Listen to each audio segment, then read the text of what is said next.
বিসমিল্লাহির রহমানির রহিম। সুপ্রিয় দর্শক, আসসালামু আলাইকুম। কি অবস্থা, কেমন আছেন সবাই? আশা করি সবাই খুব ভালো আছেন।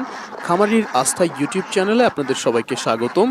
আজকে আমি আপনাদেরকে জানাবো যে কেমন করে ডিমের পার্সেন্টেজ সবচেয়ে বেশি করবেন, মানে 90% ডিমের হার থাকবে, 100-তে 90 পিস ডিম পাবেন, কি খাদ্য খাওয়ালে এবং কি কি নিয়ম মানলে আপনার হাঁসের রোগ হবে না, এই সকল বিষয়ক আজকের এই ভিডিওটি।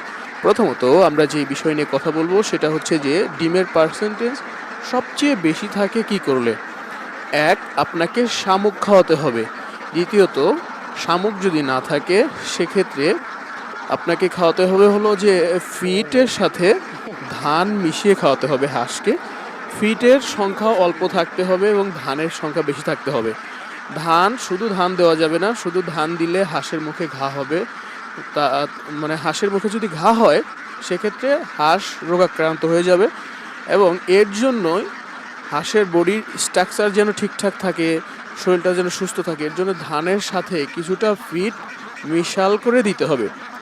এছাড়া কেউ যদি ফিট আরও একটু কমিয়ে দিতে চান, ধান ফিট এই দুইটা হালকা হালকা কমিয়ে এর সাথে আরেকটা যোগ করতে পারেন, সেটা হলো যে ভুট্টা, আধা ভাঙ্গা ভুট্টা এর সাথে মিশিয়ে দিতে পারেন, ডিমের পার্সেন্টেজ ভালো থাকবে।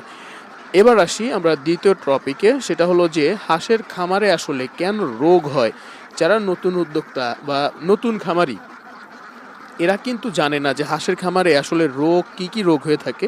হাঁসের এই একদম যেই রোগটা বেশি হয়ে থাকে সেটা হলো যে ঠান্ডা রোগটা অত্যন্ত বেশি। হাঁসের দুইটা কারণে এই ঠান্ডা লাগে, এক অতিরিক্ত গরম, এক অতিরিক্ত ঠান্ডা। অতিরিক্ত গরমে হাঁস রাখবেন তে হাঁসের ঠান্ডা লেগে যাবে, এরপরে চুনা পায়খানা করবে, এরকম অবস্থা হয়ে যাবে, এইরকম সিমটম দেখা দিবে। এর পরবর্তীতে আবার যদি অতিরিক্ত ঠান্ডায় রাখেন, অতিরিক্ত পানির ভিতরে সবসময় রাখেন, তাহলে ঠান্ডা লেগে যাবে। আবার খেয়াল রাখতে হবে যে আপনি যেই শেডটা নির্ধারণ করেছেন, যেই শেডের ভিতরে আপনার বাচ্চাগুলো বা হাঁসগুলো থাকবে, সেই শেডটা যেন পরিষ্কার থাকে, পরিচ্ছন্ন থাকে। তার ভেতরে যদি কাদো জমে যায় বা আপনার পানি জমে যায়, জমাট বেঁধে যায়, বৃষ্টির পানি একদম বেঁধে থাকে, তাহলে কিন্তু হাঁসের জন্য সবচেয়ে খারাপ। এখান থেকে রোগ জীবাণু ধীরে ধীরে জন্ম হবে এবং হাঁস রোগাক্রান্ত হয়ে যাবে। এবং যারা হাঁস খামার করেছেন তারা খেয়াল রাখবেন যে বাচ্চাকে সঠিক সময় থেকে শুরু করে ভ্যাকসিন করার জন্য, এবং পর্যাপ্ত বয়স হওয়া পর্যন্তও মাঝে মধ্যে ভ্যাকসিন দিতে হয়, কৃমির ডোজ দিতে হয়।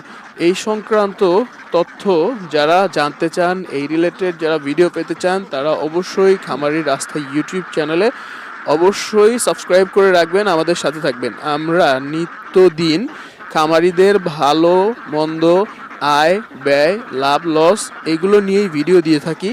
আর আমরা সবসময় চেষ্টা করি আমাদের খামারটা সুস্থ থাকুক, ভালো থাকুক, আমরা বেশি বেশি ডিম পাই, এবং আমরা যাদেরকে ভালো ভালো বুদ্ধি দিব, আমাদের বুদ্ধি অনুযায়ী চলুক, নতুন যারা খামারে রয়েছে তারা, আশা করি ইনশাল্লাহ ক্ষতি হবে না। তো এই ছিল আজকের ভিডিও। আজকে একটু ডিম উঠানোর দৃশ্য আপনাদেরকে দেখালাম, এবং হলো আমাদের এই খামারে বর্তমানে 450 হাঁস রয়েছে, এবং এর ভিতর থেকে ডিম পাচ্ছি 350 পিসের মতো। আমরা এখানে আবদ্ধ অবস্থায় রাখিনি, খোলা মাঠে রেখেছি। প্রতিদিন আমাদের এখানে বিল আছে, বিলে ছেড়ে দেই, এবং সন্ধ্যার দিকে খাবার হিসেবে দেই হলো ধান, এর সাথে হালকা কিছু ফিড দিই, অল্প ফিড দিই, অতিরিক্ত ফিড দিই না, তাহলে লাভটা একটু কম হবে।